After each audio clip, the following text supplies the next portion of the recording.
This is Pet Life Radio. Let's talk pets.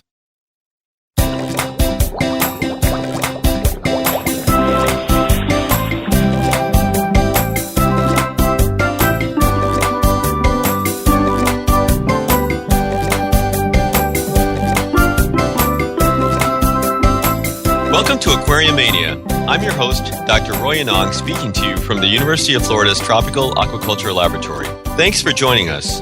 The Banggai Cardinalfish is a small, beautiful marine aquarium fish that was discovered twice, rose quickly in popularity, but now has an uncertain future. What do we know about this fish, and what can be done to save it? My guest today, Ret Talbot, is an award-winning writer and photojournalist with nearly 20 years of experience covering stories from exotic locales, including Fiji and Papua New Guinea. Ret frequently reports on the marine aquarium trade, has co-authored The Complete Idiot's Guide to Saltwater Aquariums, and is a senior editor at Coral Magazine. Most recently, Talbot served as the embedded journalist with the interdisciplinary expedition to Indonesia. Join us as Ret discusses the plight of the Banggai Cardinalfish. We'll be right back after these messages.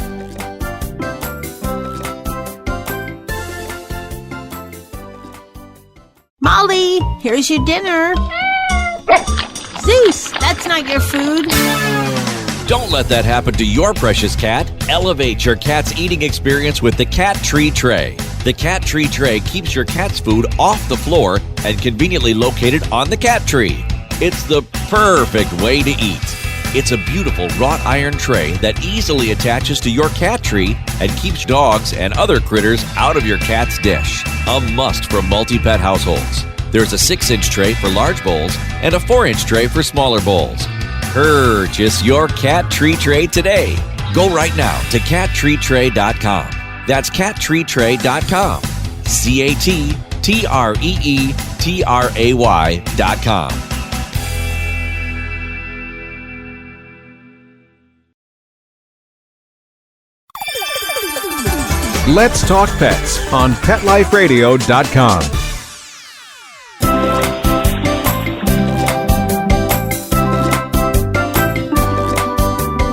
Welcome back to Aquariumania on Pet Life Radio. My guest today is Ret Talbot, journalist, teacher, outdoorsman, and guide. Thanks again for talking with us today, Ret. Thanks, Roy. It's a pleasure to be here. Well, you've had a pretty wild career, just getting to know you a little better over the past couple months as a mountaineering and fly fishing guide, a freelance writer, and an English teacher. And definitely was great being part of the Banggai Rescue Project with you. We'll talk more about that, of course, later. It's obvious that aquatic life has been a major part of your life. Can you tell us about your first fish and your first aquarium? Absolutely. It was actually my grandfather who was the same one who instilled a passion for fly fishing in me, which is another major passion in my life. He was the one who kept aquaria, and he was the one who role modeled a love for all things aquatic for me when I was just a kid. Growing up, we always had freshwater tanks in the house. Nothing spectacular, but fish were always part of the gig. When I went away to high school, I went to a high school in New York called Millbrook School, which actually has an AZA-accredited zoo on campus. And that's where I really began to learn about husbandry and became very interested in the hobby, I guess, in more of an advanced hobbyist capacity. Finally, when I had my first apartment, that's when I really got serious about it on my own and started down the road of cichlids, which occupied many tanks in my first apartment. And then I moved on to archerfish and finally eventually became interested in marine aquaria. So you definitely worked with a lot of different varieties of fish, and it sounds like your high school gave you quite a bit of experience early on, which is great. You've also done a lot of work since then with aquaria and education. What led you and your wife to work on the Complete Idiot's Guide to Saltwater Aquariums? That was a fun project. I was doing some collaboration work with a friend of mine, Mark Martin from Blue Zoo Aquatics, which is an online retailer. And it got to the point where the two of us had created so much content that it just made sense to turn it into a book. So I proposed the idea to Mark sort of off the cuff one day. He liked the idea. I took it to the first publisher that I thought of, which was Penguin, who owns the Complete Idiot Guide series. And they loved it, and they bought the book. Without Karen's knowledge initially, I submitted her illustrations for review, and they went ahead and hired her for the job. And the result was the book, which we're pretty proud of. So she was okay with that kind of behind her back sort of thing? You know, she's a fantastic artist, and she had always been very tentative about sharing her work publicly. So I knew it was going to be like pulling teeth to get her to submit it. So I submitted it for her, and they loved it. No, that's great. So going on to Coral Magazine, then, how did you become involved with that magazine, and what was your role there? So as a writer, my career had never really intersected with my hobby, my interest in aquaria, until the Banggai Cardinalfish issue popped up in 2008, I think that was. At the time, I was friendly with the U.S. editor and publisher of Coral Magazine, James Lawrence, and we'd been discussing a lot of issues about fisheries, about aquarium fisheries, and how they were similar to issues in other fisheries about which I was writing professionally at the time.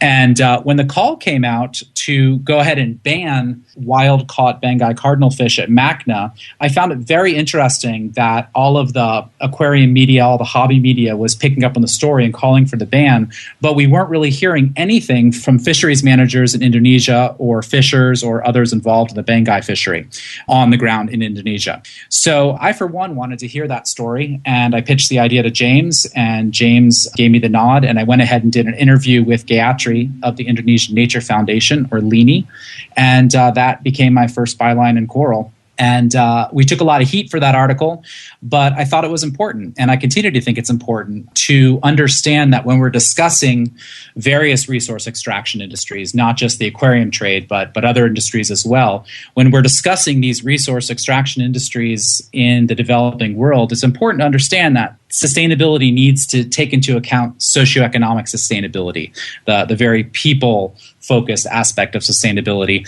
in addition, obviously, to environmental sustainability.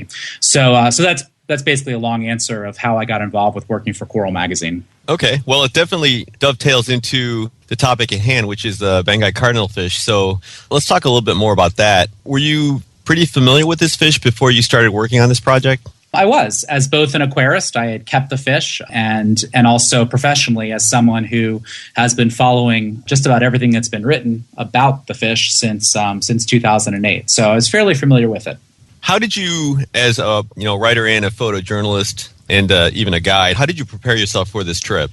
Well, a couple hours before I left for the airport, I packed pretty much the smallest bag I could and cleaned my gear and got on an airplane. So that's preparing for a trip for me, in all seriousness. Actually, it takes a lot of effort and a lot of forethought. A lot of work goes into preparing for it. Obviously, I want to have as much information on board from as many different vantage points as possible before I get into the field, so that I'm as ready as possible to take advantage of whatever opportunity might present itself. Making sure my equipment is in tip-top shape, as I just said, is critically important. As when you're working as a photojournalist, there's little time to fidget with your gear or orchestrate a shot in the field. So you want to make sure that your gear is going to be reliable. And as you alluded to in the intro, I used to be a mountaineering guide, and that is by far the best preparation for all of the trips that I do like this. That really taught me that whether you're at 20,000 feet on a glacier or in a canoe in the remote Banggai archipelago, knowing from experience that you can make do with what you're carrying on your back, that's a huge advantage. So can you describe what the Banggai cardinalfish actually looks like for our listeners and where it comes from? Yeah, it's an incredibly unique and beautiful fish. And for anyone who has not seen it, go to Google right now, type in Banggai cardinalfish, and take a look at it. It's just a stunning fish. For people that haven't seen it, it's a striking fish in its appearance because it has these bold silver and black vertical striping with these brilliant white spots. And then it's got this sweeping sort of tasseled dorsal fin and a wildly forked caudal fin or tail fin. So it's just a remarkably attractive fish to look at. But I think anyone who's spent any time with this fish, who's observed it in the wild or kept it in aquaria, will also point to its personality as being pretty important. Even the most hardened scientist that I've talked to about the fish is pretty hard-pressed to say that it is not a personable fish. So when you say personable, what do you mean exactly? They seem to almost interact with you. They've got these huge eyes, and they seem to be curious, a little bit nervous, but curious. And when, especially in an aquaria, once they get acclimated and well situated, they're just, at least mine are, always front and center, just sort of bopping around with this cool little pulsing motion. And they're just, people, when they look at a big reef tank, they might initially be drawn to the big flashy fishes, but if there are Banggais in there, people will inevitably be drawn to them and really want to spend some time face to face with them. So how long has the scientific and the aquarium communities known about and appreciated this fish?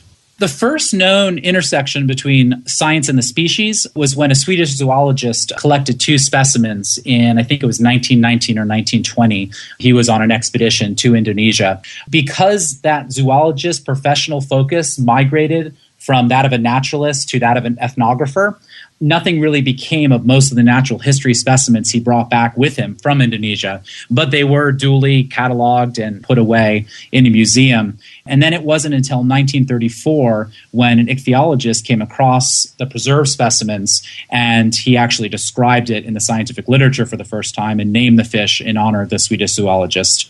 But then the Banggai cardinalfish kind of disappeared again. And it really wasn't until 1992 when Jerry Allen saw a photograph of the fish. And, from there, the rest is kind of history. It is definitely an amazing and beautiful fish. And, I've observed it as well in aquarium, and I agree with you. So getting, I guess, to the big picture for our entire discussion, what are the major problems with the Banggai cardinalfish and the trade? How long do you have? The problems are many. Like I said, it's a very unique fish, but many of these problems are actually emblematic of the trade. So although it's a unique fish, many of the issues that we see with the fish are pretty prevalent throughout the trade, which is one of the reasons I'm so interested in studying and writing about this fish. If you want to talk specifics, supply chain transparency is a huge one. It's very difficult to know how these fish are actually getting from the fishery to the marketplace. Destructive fishing practices play a major role here. Not that Banggais are being caught with cyanide, but there's certainly cyanide use in their endemic range, and it's pretty prevalent there. And there's also dynamite fishing and other destructive fishing practices which are impacting the animal's habitat. Overfishing is a major problem, largely because the fishery is not being managed based on scientific data, and it's a fish that's particularly susceptible to overcollection. And then just simply straight up illegal fishing is a major issue for the species. So, I don't mean to sort of say that, the fishery is just a complete mess and there's no hope for it. Many people have worked very hard to better manage this fishery. But the reality is the vast majority of Banggai cardinalfish that are exported from Indonesia today are essentially illegal if you take a look at what the government's own regulations say. Okay, well, big picture then. Tell us about the Banggai Rescue Project, including, I guess, the major overall goals given the many issues associated with this fish. Sure. Yeah, Banggai Rescue is it's a big project, and it's a project that really at its most elemental is about information. It's about us hopefully better understanding the issues that surround the species. It's about giving aquarists the information that they need to be able to make better purchasing decisions. And then certainly in the case of advanced aquarists, it's about helping them to make decisions about which species they may want to work in more depth in terms of breeding or other things. A big part of Banggai Rescue is about better understanding BCIV, the virus, and trying to get a handle on where it is originating and what is causing fishes to become symptomatic. And then from what I've said earlier, obviously I'm very interested in the sustainability issues, including the socioeconomic sustainability of local fishers and fisher communities in the Banggai Islands. So take all of that, and the goal is to get all that information and put it into a book that's really accessible to your average aquarist, diver, reef enthusiast, whoever it might be that's interested in reading this, and put it together in a book that's going to be richly illustrated and will hopefully be a really important landmark in the ongoing dialogue about this species. That definitely sounds like a major undertaking. Now, how did the idea for the project come into being? The credit really has to go to James Lawrence, the editor and publisher of Coral. James started talking to me about this idea last year at some point. And I think what he said to me initially was that he wanted to do something important for the hobby and for the trade. And, he wasn't prepared to lose his shirt over it, but it was also a project that the primary objective would not be financial. So really trying to do something that would be beneficial to the hobby and the trade. So you mentioned finances. How was this funded? The project was funded through the crowdfunding source Kickstarter, which is I had some experience with prior to Banggai Rescue. We set a goal of raising about $25,000 in a month. And the way Kickstarter works is that you either have to raise all your money, or if you don't reach your goal, then you don't get any of the money. So it was a little bit of a risk for us to sort of, attempt to fund the book through this crowdfunding mechanism. But we were just absolutely blown away at how receptive the aquarium community, divers, other people were to this project. And, we raised $33,000 in about a month. It was really cool. That's pretty amazing. So just curious, how did you come up with a month as a time frame to raise that much money? It seems like a relatively short amount of time. Part of it had to do with our own time frame. We knew we wanted to. We knew that an important part of this project was putting an expedition on the ground in Indonesia, and we knew that we wanted to launch the book in a relatively short period of time. So we really didn't have a lot of time to play with. But in addition to that, Kickstarter also recommends that you make your fundraising period short, and they recommend really a month as being an ideal amount of time to generate enthusiasm, get the momentum going, get the money in hand, and then get going with the project.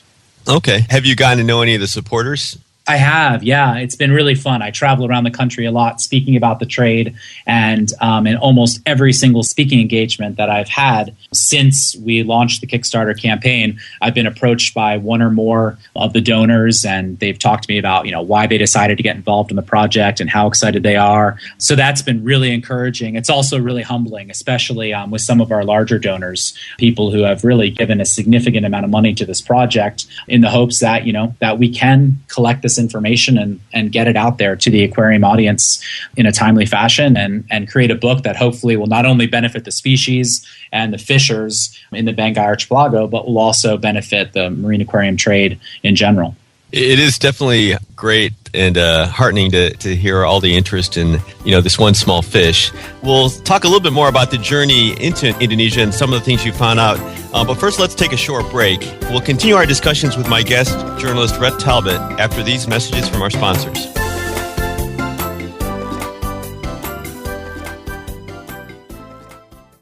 Hi, I'm Dana Humphrey, the founder of Whitegate PR. We have been specializing in PR and marketing in the pet industry for over 10 years. If you have a pet product or service you would like to promote, give us a call. We can help create awareness for your brand on TV, radio, magazines, newspapers, and blogs. Feel free to reach me directly at 619-414-9307 or learn more on our website at whitegatepr.com or follow us on Facebook.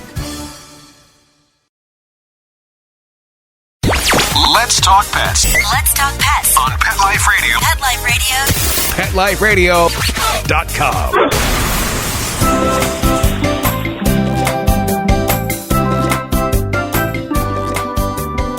We're back and continuing our conversation with my guest, journalist Ret Talbot. So, Ret, I think we have to dive into Indonesia now. We've talked a little bit about the fish and a lot about the prep work.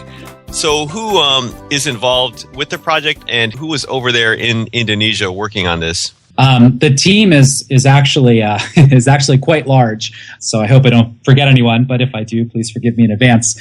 James Lawrence is, as I mentioned before, he's our editor and publisher, and he's certainly one of the foundation people for the team. Matt Peterson, a name that probably needs not a lot of introduction for a lot of aquarists. He's a senior editor at Coral and a well-known fish breeder. And he's been working with the project from the start with a focus on developing and writing a set of comprehensive home breeding protocols. Then we've got, of course, Dr. Matt Wittenrich, Dr. Tom Walzak, and yourself, Roy, who comprised the U.S.-based scientist that went to Indonesia, and they worked alongside our Indonesian scientific counterparts, Yunaldi Yaya of LINI and Mr. Zafran from the Gondol Research Institute for Mariculture, which is located in Bali.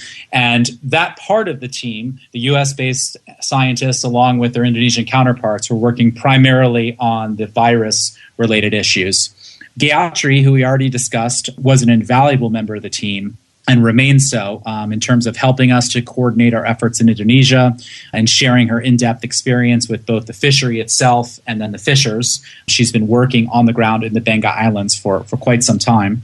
And then there's been a variety of other people who have really helped out as team members and continue to be instrumental in part. I'm thinking of people like Craig Watson of the University of Florida's Tropical Aquaculture Lab, Banggai District Fish Quarantine Investigator Mohammed Zamrud, and perhaps most notably Dr. Jerry Allen, who is the advisor for the book and is also writing the foreword for us. Oh, and I forgot, Karen Talbot, my wife, and renowned scientific illustrator that she is, and painter of fishes. She's doing the illustrations for the book. That would have been a bad one to forget. I was going to say, it's good you remembered. So she's doing a stunning job. She actually is doing some really beautiful Banggai illustrations. Oh, that's great. I'm looking forward to seeing those.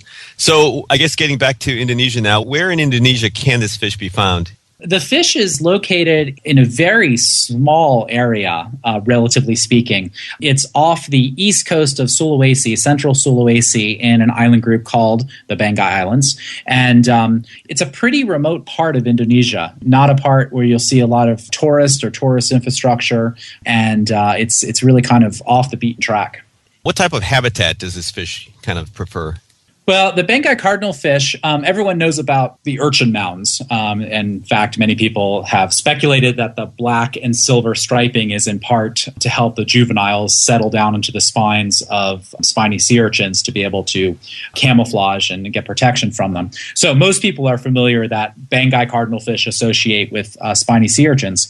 But I think most people have been pretty surprised by some of the photographs we've posted on the Banggai Rescue Facebook page and through our blog and other places of the variety of other invertebrates with which the Banggai cardinalfish we observe them hosting, everything from coral to anemones. Of course, we expected this. It's well described in the literature. There's nothing new here. But I think we were somewhat surprised, or at least I know Matt Whittenrich and I had a conversation about this at one point, with observing some Banggais that appear to simply be living amongst the seagrasses with no obvious host nearby. So, who knows what that was about, but that was interesting to us. And if anyone wants to see some of these pictures of just the wide variety of hosts with which this fish associates, do check out the Banggai Rescue Facebook page. So how is this fish collected by the local fishers? Yeah, actually, let me back up one sec, because Sure. in regard to where the fish lives, and I said it's found off the east coast of Sulawesi and what kind of habitat it lives in. One thing I didn't mention is that it's almost always found in shallow habitats that are near to shore. And this fish, the fishery, I think it's really important for people to understand. And this is a point that, again, Matt Whittenrich really drove home. And there's a whole blog entry about it on our blog. This fish is endemic to an area that can pretty much be covered by a speedboat in a single day. So this is very unusual for a reef-associated fish to occupy such a small region. And the reason for this, of course, is because the fish is a mouth brooder, and the fish really doesn't have the ability to be able to disperse itself widely like many other reef fishes that have a pelagic larval stage. So that makes this fish, limited to this very small range. And that range, if you take a look at it on Google Earth, if you look at the ocean, you'll see that it's pretty much surrounded by deep water. So it's kind of this little Banggai cardinalfish island. Just for some of the listeners that may not be familiar with the reproduction, can you just maybe briefly describe what the mouth brooder, what you mean by that? Sure. Yeah. In layman's terms, this is a fish that holds its young in its mouth throughout a period of time, up to a month, and then it will release the fish. And so those young fish will really never go more than, maybe a couple hundred meters away from, if even that, will never go very far away from the parent population. So you have a fish that, unlike, let's say, a yellow tang, which has this pelagic larval stage where the little larval fishes get tossed into the currents and might get swept hundreds or thousands of miles to settle on a reef far, far away, the Banggai cardinalfish, this little young fish is going to live its life, for all intents and purposes, right on top of where its parents lived its life. So if we wipe out these individual, or if these populations are wiped out, there's really not a great mechanism for this species to be able to redisperse itself or repopulate areas. Except for maybe people moving them around. Well, that's a huge issue, and that's something we're addressing big time in the book. So how is it collected for our listeners, just to give them an idea? Well, the species is, it's, as far as we saw and as far as we've heard and read in the literature, the species is collected solely through net collection. I think it was interesting to those of us who have done a lot of research and reading about the history of the fishery, which is a relatively young fishery. It was interesting for us to learn that some of those collection techniques have changed in recent years, and we'll be describing that pretty extensively in the book. But bottom line is the fish are usually collected by net. They're usually held either in small groupings or in net pens before they're then transferred to a trader who will then take them to a middleman who will then sell them to an export facility, and then they will make their way to wherever their final destination may be. So you talked a little bit about the trade route kind of indirectly through that answer, and I know those are definitely another kind of maze. What light can you shed on how this fish gets from the wild in Indonesia to your local U.S. retail store? Well, I don't want to go into too much detail about this now, but it certainly is a significant component of the book. Our research into the various supply chains is ongoing. I just had 2 interviews this morning, one with someone in Indonesia and one with somebody in Los Angeles. And so our research is ongoing, and it can be very tricky. Everything from issues surrounding the legality of these fish to just basic politics in the trade. It's difficult to really suss out and understand the way all these supply chains work. But it's something we absolutely, I think, need to do if we really want to reform and try to move this fishery to where it needs to be. I can say with confidence that the majority of Banggai cardinalfish reaching the market in North America certainly are illegal fish. I hope that's shocking and alarming to your listeners. It was certainly shocking and alarming to us when we learned that while we were in Indonesia. But it's a fishery that's very difficult to really understand the way the fishes are moving and the different vectors from fishery to market. So how is the Indonesian government and how are conservation organizations like Linia approaching the status of this fish? Well, we're very fortunate. Banggai Rescue, and specifically the scientific team that included Roy and Tom and Matt, and then our Indonesian counterparts, we're very fortunate to be working closely with a number of Indonesian government and conservation agencies and organizations. There's a lot of talk about the Banggai cardinalfish in Indonesia right now, and that's a good thing. I don't want to jeopardize anything that might be going on behind the scenes right now by talking out of school, but I am very hopeful that we're going to see some changes in the way the Banggai cardinalfish fishery is managed. And that's really important. It's important for the species itself. It's important for the local fishers and fisher communities. And it's important for the trade for a variety of reasons, not least of which is the virus. And I know I've mentioned the virus a couple of times. You're probably in a much better position, Roy, to be able to give us the skinny on the virus and what our concerns are. Sure. Well, with the virus, there are a number of species of marine fish that are infected with a similar type virus. It's called an iridovirus, and specifically the scientific genus for this particular virus is megalocytovirus. And there are quite a few very closely related viruses that affect a lot of different marine fish as well as some freshwater fish. And with the Banggai cardinal iridovirus, there is concern because a lot of the fish in the U.S. appear to have some mortalities in various areas of the trade that appear to be linked to this virus. So there's ongoing work going on with our partners in Indonesia as well as here in the U.S. A number of our colleagues as well, as we are all really interested in that. And obviously for the sustainability of the trade, it'll be really important. So about the trip again, I guess what surprised you most during the trip, or is it some of the things you already mentioned, or were there any other kind of surprises? Well, I mean, you spend a month in Indonesia and you're going to have a lot of surprises.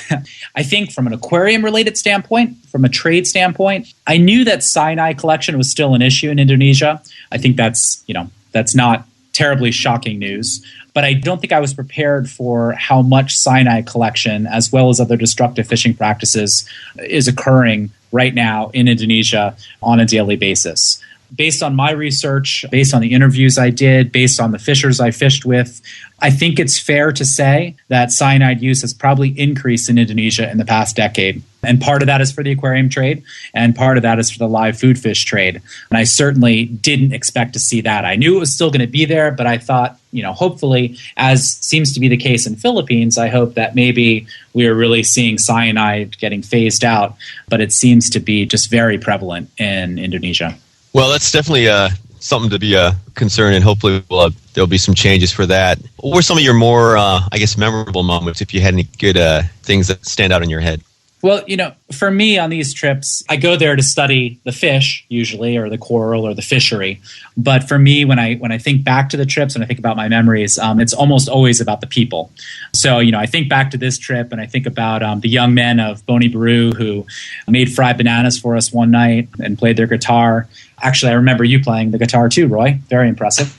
But I remember, the boy who gave me the beautifully carved and ornately painted Banggai cardinalfish necklace. And certainly certainly, just the graciousness of all the people who received us into their homes, that was just remarkable. And, of course, I have to actually see a fish that I've spent so much of my professional life over the past couple of years thinking about, writing about, researching, to actually see it in the wild, that definitely sticks with me. Oh, and Dr. Wittenrich vomiting in a snorkel, that's certainly memorable. Am I allowed to say that? Oh, sure. Man, I'm sure we'll be happy to know that you mentioned it. So that was memorable. You'll have to answer. So how about aquaculture? Now, we've talked about aquaculture in other areas. How about aquaculture for this species? Yeah, I think aquaculture, big thumbs up. If people are familiar with my work, they know that, sort of my standard response regarding aquaculture and the trade is that I believe that the future of the marine aquarium trade will be based on, hopefully, sustainable marine aquarium, wild fisheries, and a whole lot more aquaculture. In regard to the Banggai cardinalfish, it's really been good and heartening to see so many captive bred Banggai cardinalfishes available on the market, thanks largely to Quality Marine, the LA-based importer and wholesaler that's been bringing them in, and then to retailers like Live Aquaria that have been making these animals available, to any aquarist anywhere in the United States who wants them. So that's been a really good thing. And I should clarify, actually, because I hear something going through my head from what I said a minute ago. I said the vast majority of Banggai cardinalfish on the market now are illegal. I was referring to wild-caught fishes in that case. These captive-bred Banggai cardinalfishes are certainly very legal. So I'm really heartened to see that we have some businesses ramping up to commercial scale and being able to provide consistent supply of what appear to be healthy and good-looking Banggai cardinalfish to the market. Anecdotally, I'm somewhat disheartened that these fish are not being as well received by aquarists as I had hoped. I guess what I hope that Banggai Rescue and, more dialogue about this fish, about the species and the issues that surround it, I hope that will allow aquarists to maybe push aquarists to make the purchasing decisions that are necessary to really shape the future of truly sustainable and robust marine aquarium trade. Yeah, that's a good point. I think maybe a lot of it has to also go to education by the wholesalers and retailers. Absolutely. So what can our listeners do to help the situation, if anything, I guess especially in regards to the wild-caught Banggais that are available?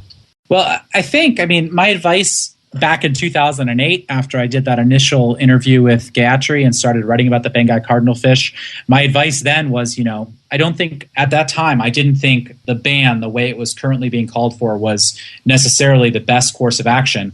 But I did advise aquarists that I think we really need to be careful about taking any more of these fish from the wild until we have a much better handle on the fishery, until we know how the fishery is being managed and what the true impact is on these fishes. So that's I think listeners can use their purchasing power to, hopefully purchase cultured Banggai cardinalfish at this point, and to give some motivation to try to better understand the fishery and better understand, what can be done to make this fishery more sustainable over the long term. As we've said a bunch of times already in this interview, the issues are many and they are incredibly complex, but better fisheries management based on sound scientific data is an absolute must for this fish. And aquarists can push for that. Aquarists can, they can say, before we buy more wild-caught Banggai cardinalfish, we want to understand better. We want to know that knowledgeable fisheries managers have real-time management and enforcement ability in this fishery. So, I think that's the best thing they can do. Use your purchasing power to support a sustainable aquarium trade. Okay, and definitely educate yourself, and maybe push for more transparency or education in the on the retail and wholesale end. I guess last question before we have to close up for the day. When and where will the book be available? Well, we are planning to launch the book at MACNA in Dallas at the end of September, which is remarkably soon, which is why I should probably get back to writing. But that's where the book will first be available, and then it will be available online.